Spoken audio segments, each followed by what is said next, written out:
Bonjour à tous, aujourd'hui on se retrouve pour une vidéo conseils et astuces. On arrive bientôt au printemps et mars-avril, c'est la saison idéale pour préparer l'été au balcon. J'ai listé pour vous 6 astuces à réaliser maintenant. Suivez le guide. Premier point, allez voir ce qui se passe du côté des plantes qui sont déjà installées sur votre balcon. Si vous aviez déjà planté des vivaces l'an dernier, elles auront sûrement séché. En mars-avril, c'est le moment où elles vont reprendre. Donc on enfile son écharpe et on va voir sur son balcon quelles plantes sont en train de repartir, lesquelles ont des petites pousses et lesquelles ont l'air d'avoir complètement séché. Pour les plantes qui ont complètement séché, vous pouvez leur laisser jusqu'à fin avril. Par contre, si elles n'ont pas redémarré au mois de mai, vous pouvez les jeter, elles sont finies. Alors j'ai une petite astuce pour les plantes qui sont en train de repartir. Pour l'instant, laissez le feuillage sec en place. Vous mourrez sûrement d'envie de l'enlever, mais laissez-le parce qu'il protège les jeunes pousses du froid. Donc pour l'instant, on n'y touche pas, on attend de voir. Allez, c'est parti pour l'astuce suivante. Point numéro 2, nettoyer et désinfecter vos pots. Vous avez fait le point sur les plantes qui sont mortes, vous les avez jetées, vous avez jeté le substrat, c'est très bien. Vous allez sûrement avoir envie bientôt de réutiliser vos pots pour de nouvelles plantations, donc nettoyez-les et désinfectez-les tout de suite, comme ça ils seront prêts quand vous arriverez avec vos petites potées. C'est parti pour l'astuce suivante.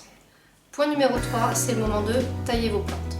Alors en mars, les plantes se réveillent, elles ont bien dormi tout l'hiver, et là c'est ce qu'on appelle la reprise.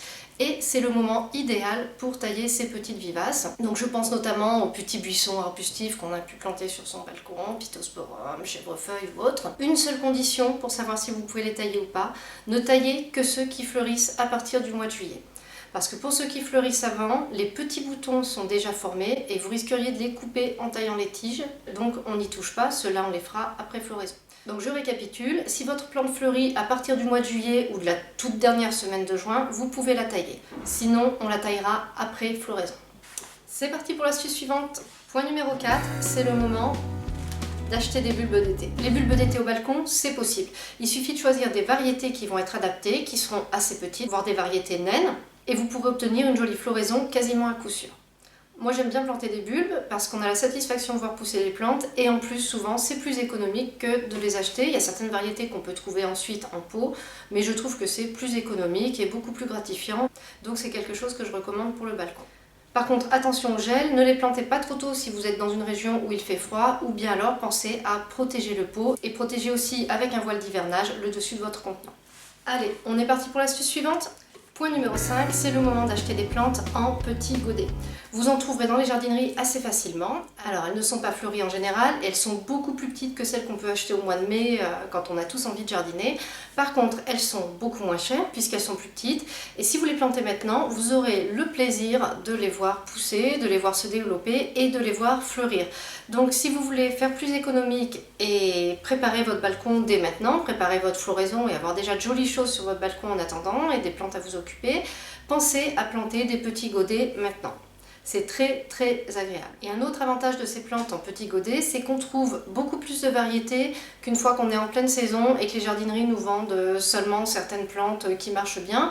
Là vous pourrez trouver des choses qui sont beaucoup plus rares, que vous ne trouverez pas après, le genre de plante qui peut être sympa. Par contre, prenez votre temps le jour où vous allez les choisir. Lisez bien sur l'étiquette quelles sont l'exposition, les besoins en eau, les besoins en terre, pour voir comment vous pouvez les mixer. Il faut quand même un petit peu de temps pour réfléchir à ça. C'est parti pour le conseil suivant.